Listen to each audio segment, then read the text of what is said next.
Hai, halo, selamat pagi. Kembali bertemu di perkuliahan MOOC FMIPA Universitas Indonesia dalam mata kuliah pengantar ilmu kebumian. Masih di minggu ke-12 terkait tentang dinamika atmosfer bumi. Nah, kita akan membahas materi yang ketiga, yaitu kontrol temperatur.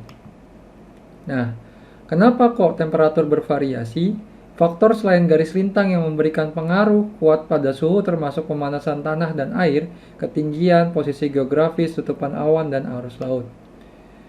Kemudian ada juga pengaruh dari uh, dataran dan air. Nah, dataran yang hangat ini dapat lebih cepat dan lebih tinggi temperaturnya dibandingkan air.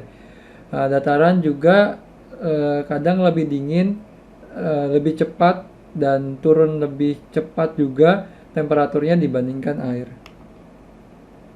Ya, kita bisa perhatikan di sini. Jadi suhu di Vancouver dibandingkan Winnipeg, yang dimana Vancouver ini dominannya lebih ke dekat dengan laut, sedangkan Winnipeg ini lebih dekat dengan daratan ya tadi.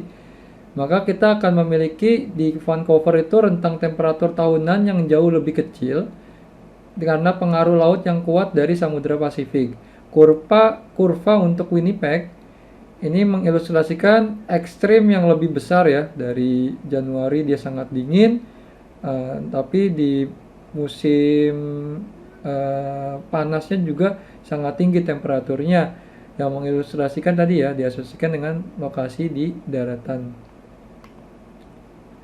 Kemudian yang berikutnya adalah posisi dari geografisnya. Jadi pengaturan geografis dapat sangat mempengaruhi suhu yang dialami di lokasi tertentu. Nah, ini contohnya ada di Eureka dan kota New York. Jadi kedua kota ini berada di pesisir dan berlokasi di lintang yang hampir sama. Tapi kok beda? Karena Eureka sangat dipengaruhi oleh angin yang didominasi dari samudra, dan kalau New York ini walaupun dia dekat dengan laut tapi tidak dipengaruhi oleh samudra di bagian New York ini. Masih ada laut ya, bukan samudra Atlantik langsung, tapi sebenarnya itu adalah laut. Oke, kemudian juga di ini ya, di Spokane di Washington dan di kota Seattle di Washington juga. Nah, ini juga dipengaruhi dari adanya pegunungan Cascade di bagian Seattle, sehingga karena pegunungan Cascade memotong Spokane dari pengaruh moderasi Samudra Pasifik, rentang temperatur tahunan Spokane lebih besar daripada Seattle. Ini ya, tadi Spokane karena tadi pengaruh dari si pegunungan Cascade, sehingga ya ada ekstrim seperti yang dialami oleh Vancouver. Yang berikutnya adalah ketinggian. Jadi ketinggian dapat sangat mempengaruhi suhu yang dialami di lokasi tertentu. Nah, ini ada di Guayaquil dan Quito. Quito itu ibu kota dari negara Ekuador, sedangkan Guayaquil itu adalah salah satu kota juga di Ekuador, tapi dia dekat dengan pesisir pantai, di mana Quito itu salah satu ibu kota yang tertinggi di dunia karena ketinggiannya sampai 3.600 meter di atas permukaan laut. Jadi kedua kota ini berada di lintang yang hampir sama, akan tetapi karena Quito berada di pegunungan Andes, ya di antara 2.800 sampai paling tinggi di 3.600. Jadi Quito mengalami temperatur yang jauh lebih rendah dibandingkan Guayaquil yang cuma punya ketinggian 12 meter. Kemudian yang berikutnya ada tutupan awal dan albedo. Albedo adalah fraksi dari total radiasi yang dipantulkan oleh permukaan apapun.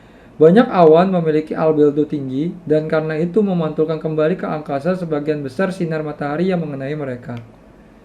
Nah, ini tadi ya, bagaimana awan mengurangi rentang temperatur harian. Selama siang hari, awan merefleksikan radiasi matahari kembali ke ruang angkasa. Ya, ini, yang ini.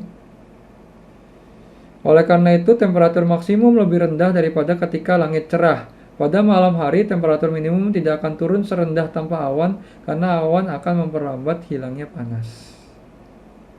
Jadi, nggak langsung ya. Jadi kalau ada awan biasanya malah lebih hangat dibandingkan tanpa awan.